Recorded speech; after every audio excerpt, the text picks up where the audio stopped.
মাননীয় প্রধান অতিথি, আপনি দেখতে পাইতেছেন সারা বাংলাদেশে এরকম কোন প্রতিষ্ঠান নাই হাজী ফতে মোহাম্মদ দাখিল মাদ্রাসা যে অবস্থায় আছে। একমাত্র এই প্রতিষ্ঠানের আমি দীর্ঘদিন সভাপতি এবং আমরা প্রতিষ্ঠানটি প্রতিষ্ঠা করার কারণে আওয়ামী দুঃশাসনের সময় আমরা এটাকে অন্তর্ভুক্ত করতে পারি নাই।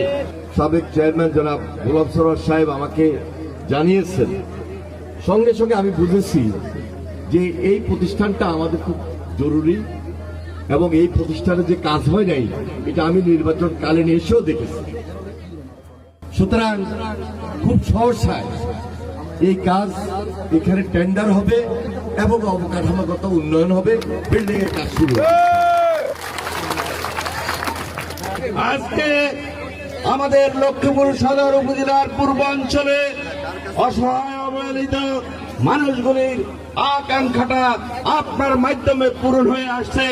আগামী দিনেও আমাদের এই হাজী ফতে মোহাম্মদিয়া দাখিল মাদ্রাসার বহুতল ভবন, রাজাপুর উচ্চ বিদ্যালয়ের ভবন, যেই ভবনের ব্যাপারে বারবার আপনার কাছে আবেদন করা হয়েছে, ওই রাজাপুর উচ্চ বিদ্যালয়ের ভবন সহ আমাদের যে রাস্তা হাজিরপাড়া দাসেরহাট রাস্তা 7 কিলোমিটার রাস্তা বন্যায় বিলীন হয়ে গেছে, সেটা আপনি অন্তর্ভুক্ত করেছেন।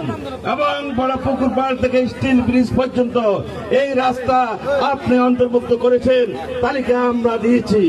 এবং আমাদের গুফিয়ার গিল থেকে তার পুকুর মার পর্যন্ত রাস্তা, এই রাস্তাগুলি আমাদের জরুরি ভিত্তিতে প্রয়োজন এবং এই রাস্তাগুলির উন্নয়ন করার জন্য সংশ্লিষ্ট কর্তৃপক্ষকে আপনি নির্দেশ দিবেন।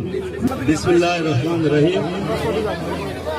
রাজাপুর হাজী ফতে মোহাম্মদ দাখিল মাদ্রাসা উদ্যোগে আজকের এই বার্ষিক ক্রীড়া প্রতিযোগিতা এবং পুরস্কার বিতরণী অনুষ্ঠানের প্রধান অতিথি আমাদের লক্ষ্মীপুর গণমানুষের নেতা, বাংলাদেশ জাতীয়তাবাদী দলের যুগ্ম মহাসচিব, লক্ষ্মীপুর জেলার সংগ্রামী আহ্বায়ক, গণপ্রজাতন্ত্রী বাংলাদেশ সরকারের মাননীয় পানি সম্পদ মন্ত্রী জনাব শহীদুদ্দিন চৌধুরী উপস্থিত আছেন।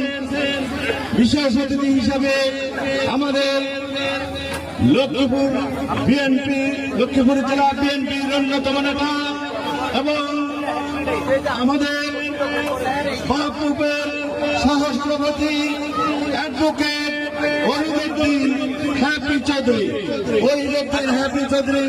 উপস্থিত আছেন। আমাদের লক্ষ্মীপুর আইনজীবী সমিতির আইনজীবী ফোরামের বাংলাদেশ